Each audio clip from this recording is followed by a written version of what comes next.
Hello everyone, আসসালামু আলাইকুম। স্বাগতম জানাচ্ছি খুবই চমৎকার একটি টিউটোরিয়ালে। তো শুরুতে আপনারা দেখতে পাচ্ছেন আমরা কিন্তু এখানে ইউটিউবে চলে আসছি। তো দেখতে পাচ্ছেন একটা মিউজিক ভিডিও কিন্তু আমি এখানে একটা ওপেন করে রেখেছি। এখন যদি আমি এটাকে একটু প্লে করি, আপনাদেরকে একটা বিষয় দেখাই, তাহলে দেখতে পাচ্ছেন এখানে একটা ট্রানজিশনের কিন্তু একটা ব্যাপার ক্রিয়েট হইলো।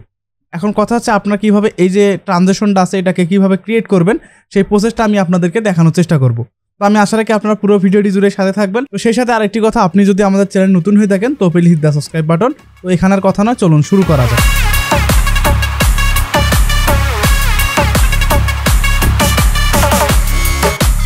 Welcome back. তো আপনারা দেখতে পাচ্ছেন আমরা কিন্তু এখানে প্রিমিয়ার প্রো সফটওয়্যারটির মধ্যে চলে আসছি। তো দেখতে পাচ্ছেন এখানে কিন্তু একটা ফুটেজ আমি এখানে নিয়েছি এবং দেখতে পাচ্ছেন কিছু ট্রানজাকশনের কিছু কার্ড দেখা যাচ্ছে। এখন যদি আমি এখান থেকে এটাকে একটু প্লে করি তাহলে দেখা যাচ্ছে যে পুরো যে সেম ইফেক্টটা এখানে কিন্তু আমি ক্রিয়েট করে ফেলছি। এখন আপনারা এটা কিভাবে ক্রিয়েট করবেন সেই প্রসেসটা আমি আপনাদেরকে দেখানোর চেষ্টা করব। তো আপনারা যদি গত একটি ভিডিও যদি দেখে থাকেন যে টপ 5 মিউজিক ভিডিও ইফেক্ট, তো তার মধ্যে কিন্তু এই ট্রানজাকশনটাও কিন্তু ওখানে ইনক্লুড ছিল।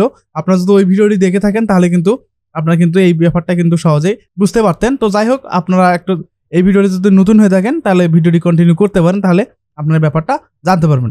তো এটা কিভাবে ইউজ করব, তো এর জন্য আমাদের প্রথমত একটা কার্ড দিতে হবে। ঠিক এভাবে একটা কার্ড দিতে হবে।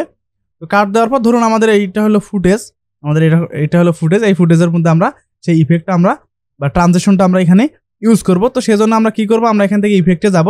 যাওয়ার পর আমরা কি করব, আমরা এখানে লিখবো আইরিশ। জাস্ট আমরা এখানে লিখবো আইরিশ। আইরিশ লেখার পর আমরা জাস্ট এটাকে কি করব, ড্রাগ অ্যান্ড ড্রপ করে আমাদের এই যে দুই ফুটেজের মাঝখানে যে কার্ড অংশটুকু আছে সেখানে গিয়ে ছেড়ে দেব। ছেড়ে দেওয়া হয়ে যাওয়ার পর আমরা যদি এখানে প্লে করি তাহলে কিন্তু কোনো পরিবর্তন যে ব্যাপারটা সেটা কিন্তু আমরা এখানে দেখতে পাচ্তেছি না। এখন আমরা কি করব, আমরা নিচের যে লেয়ারটি আছে অর্থাৎ 2 নাম্বার যে ফুটেজটা আছে, অর্থাৎ এক ট্রানজিশন থেকে আরেকটা ট্রানজিশনের যে পরিবর্তনের পরের যে ফুটেজটা আছে সেটাকে সিলেক্ট করার পর আমরা এটাকে ডিস্যাচুরেট করে দেব। তো সেজন্য আমরা কি করব, আমরা এখান থেকে লুমেট্রি কালারে যাব। দেন আমরা এখান থেকে দেখতে পাচ্ছি স্যাচুরেশন। জাস্ট আমরা কি করব, আমরা এই স্যাচুরেশনটাকে জাস্ট এখান থেকে কমাই দেবো। তাহলে কি হবে, এটা ব্ল্যাক অ্যান্ড হোয়াইট হয়ে যাবে। এরপর আমরা চাইলে এখান থেকে কন্ট্রাস্টটাকে একটু বাড়াই দিতে পারি, তাহলে আরো ডিটেলসই ব্যাপারটা বোঝা যাবে। আমি এখান থেকে একটু সেটা করে দিলাম। এখন যদি আমি এখানে একটু প্লে করি তাহলে দেখেন ব্যাপারটা, তাহলে দেখেন এই যে ব্যাপারটা কিন্তু এখানে কাজ করতেছে। দেখতে পাচ্ছেন খুব সুন্দরভাবে কিন্তু এখানে কাজ করতেছে। এখন এরপর আবারও আমাদের এখানে একটা ওই যে ব্যাপারটা হয়েছে, তো সেই ক্ষেত্রে আমরা কি করব, আমারও ইফেক্টে যাব। সেম ইফেক্টটা আমরা ড্র্যাগ এন্ড ড্রপ করে এখানে বসাই দেব। এখন আমরা কি করব, একটা প্রি রেন্ডার করে নেব। যেহেতু আমাদের টাইমলাইনটা একটু লাল হয়ে গেছে, আমরা একটা প্রি রেন্ডার করে নেই। সেজন্য ইন্টার বাটনে প্রেস করলেই হবে। আমরা এখানে প্রি রেন্ডার করে নিচ্ছি। তো এই যে রেন্ডারের যে ব্যাপারটা সেটা আপনাদের কম্পিউটারের কনফিগারেশনের উপর নির্ভর করবে। আপনার কম্পিউটার যত পাওয়ারফুল হবে এটা খুব দ্রুতই কাজ করবে। আর বিশেষ করে যদি জিপিইউ থাকে তো তখন তো আপনাদের এটা হবে না, জাস্ট প্লেব্যাকটা স্মুথ পেয়ে যাবেন। এখন যদি আমি এখান থেকে একটু প্লে করি তাহলে দেখেন ব্যাপারটা, এই যে ইফেক্টটা আপনারা এখানে দেখতে পেয়েছেন সেম ইফেক্টটা কিন্তু আমরা এখানে ক্রিয়েট করে ফেলছি। এখন কথা হচ্ছে ফুটেজ ভেদে একটু টাইমের তারতম্য থাকতে পারে, যেমন ধরেন ট্রানজিশনের যে ডিউরেশন সেটা একটু কম বেশি থাকতে পারে। এখানে 1 সেকেন্ড দেওয়া আছে, অনেক ক্ষেত্রে দেখা যায় যেখানে 10 ফ্রেমও দেওয়া হয়ে থাকে। ধরুন আমি এখান থেকে 10 ফ্রেম দিলাম।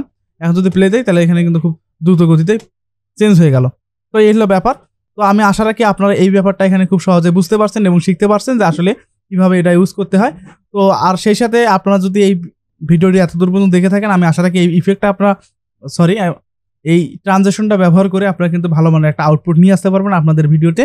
তো দেখাচ্ছে পরবর্তী আর কোনো নতুন কোনো টিউটোরিয়ালে। তো সে পর্যন্ত সুস্থ থাকুন, ভালো থাকুন। আসসালামু আলাইকুম।